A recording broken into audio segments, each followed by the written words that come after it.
Mesdames et messieurs, bonsoir. Nous allons parler politique ce soir avec mon invité, puisque j'ai le plaisir d'accueillir Beat Feurer, candidat UDC à la mairie et au conseil municipal de Bienne, des élections sur lesquelles les Biennois se prononceront le 28 novembre.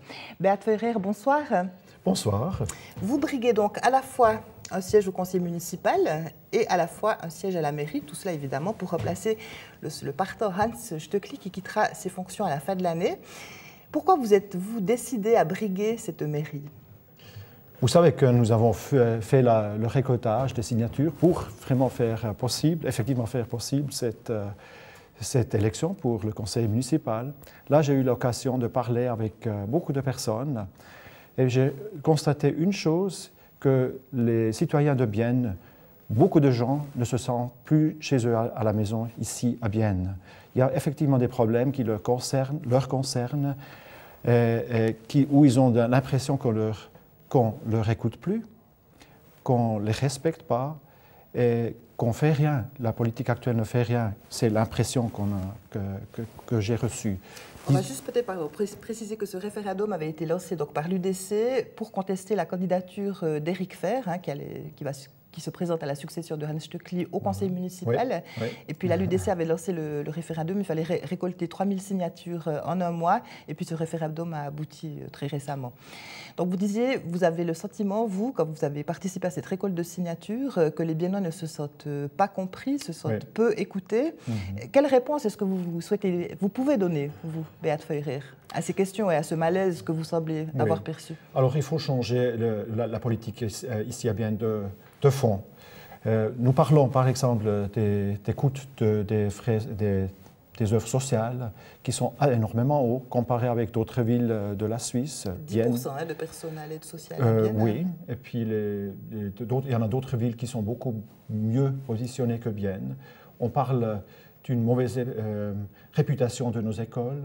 On parle de la criminalité. C'est justifié, ça, selon vous, cette mauvaise réputation des écoles? Oui, je crois que c'est justifié quand surtout quand on parle avec les professeurs, les maîtres de Bienne.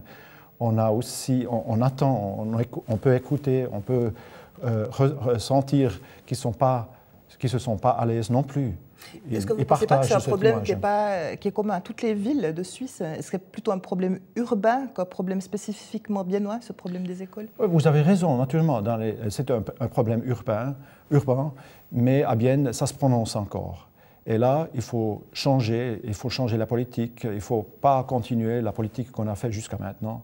Par exemple, il faut arrêter de financer des bureaucrates qui devraient trouver des solutions pour nos écoles. C'est les maîtres, c'est les professeurs qui savent qu'est-ce qu'ils ont comme problème. Il faut donner les moyens à eux qu'ils puissent résoudre les problèmes.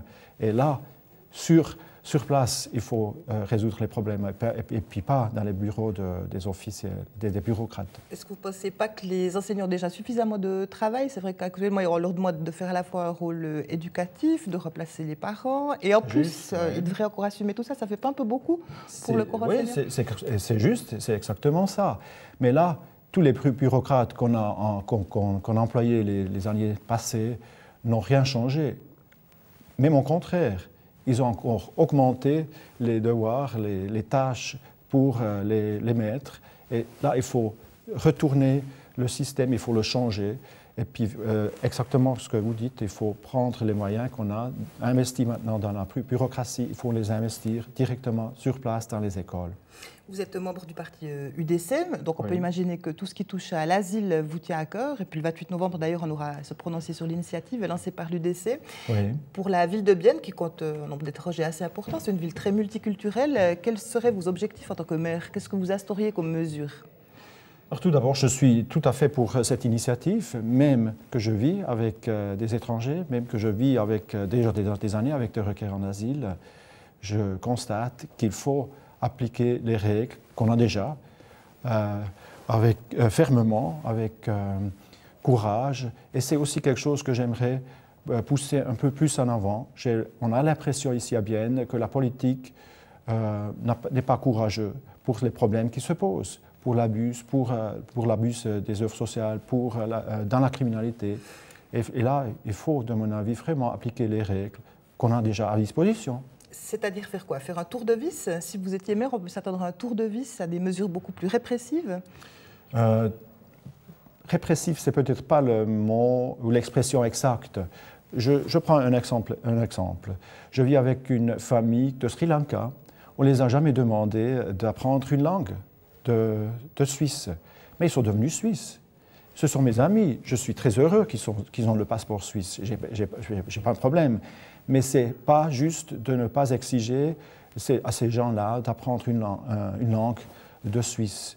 De notre pays. Alors bon, ça, il faut commencer. Actuellement, il y a beaucoup de mesures qui sont prises dans ce sens-là dans les écoles, hein, notamment, et où on incite aussi les parents d'enfants étrangers à apprendre le français et l'allemand. Est-ce que les mesures qui sont instaurées actuellement sont insuffisantes, selon vous?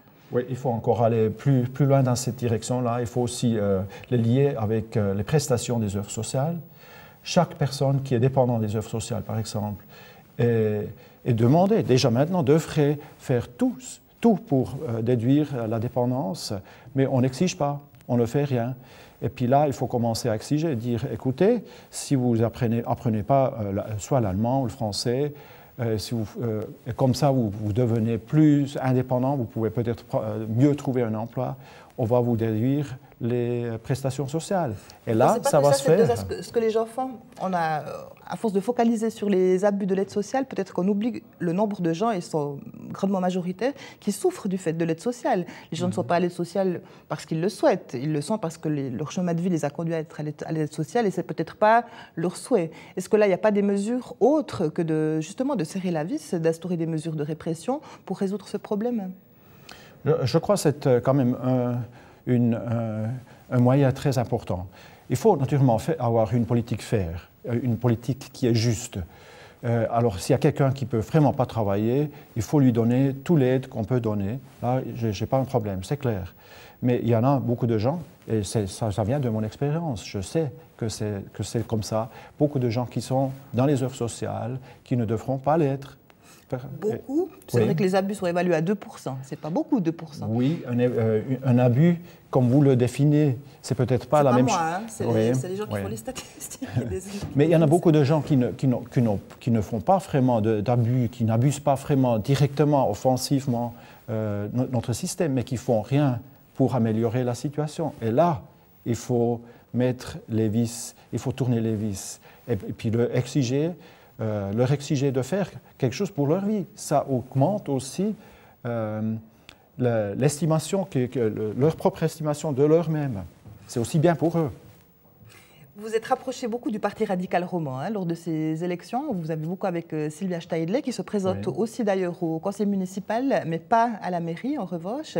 Pourquoi ce rapprochement? C'est vrai que le Parti radical roman jusqu'ici avait une tradition plutôt de parti centriste, de parti bourgeois, mais pas trop semblable à celui de l'UDC. Les revendications du PRR étaient assez distancées de celles de l'UDC. Pourquoi ce rapprochement? Est-ce que c'est une manœuvre purement électoraliste et que vous allez laisser tomber le PRR comme une vieille chaussette une fois les élections passées? Ou est-ce que cette collaboration qui s'est amorcée pourrait se poursuivre, selon vous, après les élections?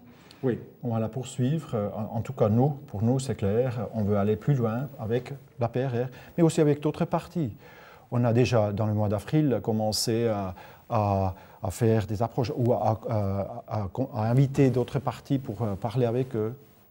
Par exemple, la FDP. Et jusqu'à maintenant. La FDP est beaucoup plus réticent que le Parti radical roman. Oui, on n'a même pas reçu une réaction de la FDP.